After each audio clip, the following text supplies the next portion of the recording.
Hello everyone, আসসালামু আলাইকুম। আজকে খুবই মজার একটা ভর্তা রেসিপি শেয়ার করব। এই ভর্তাটা গরম ভাত বা চিতই পিঠা দিয়ে খেতে খুব ভালো লাগে। ধনিয়া পাতার ভর্তা এইভাবে একবার তৈরি করে দেখবেন, অনেক মজা হয়। কতগুলো ফ্রেশ ধনিয়া পাতা নিয়েছি, এগুলো গোড়াগুলো কেটে ফেলে দিব, দিয়ে ছোটো ছোটো টুকরা করে কেটে নেব।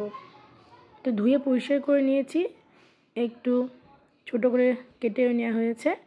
এখন এইগুলোকে তেলে একটু ভেজে নেব। তো চুলায় একটা প্যান দিয়েছি, দিলাম সরিষার তেল। এখন এখানে দুইটা বড় বড় পেঁয়াজ কেটে দিয়েছি, আর দিলাম কতগুলো রসুনের কোয়া, আস্ত কোয়াগুলো দিয়েছি, আর দিয়েছি 4টা কাঁচামরিচ। এখন সেই ধনিয়া পাতাগুলো দিলাম, দিয়ে একটু ভেজে নেব। 2 থেকে 3 মিনিট ভাজলে হবে। দিলাম একটু স্বাদ মতো লবণ। হয়ে গেছে ভাজা। এগুলোকে এখন বেটে নেব। শিলপাটায় বাটলে স্বাদটা একটু বেশি হয়, কেউ চাইলে ব্লেন্ডও করতে পারে ব্লেন্ডারে। ভালোভাবে মিহি করে সুন্দর করে বেটে নিতে হবে। বাটা শেষ হয়ে গেছে, এগুলোকে আমি এখন একটা বাটিতে তুলে নেব।